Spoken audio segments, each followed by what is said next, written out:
probably is my placement in Singapore.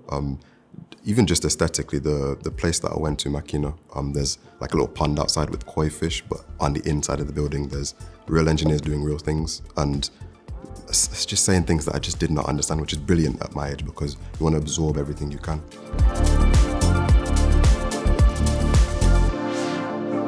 I think the guy that had the biggest influence on my wanting to be an engineer would have been Da Vinci.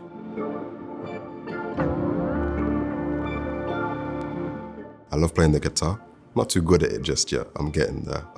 But I love just being able to sit down and just melt into some music, especially when my family's around. They're singing with me. I'm never happier.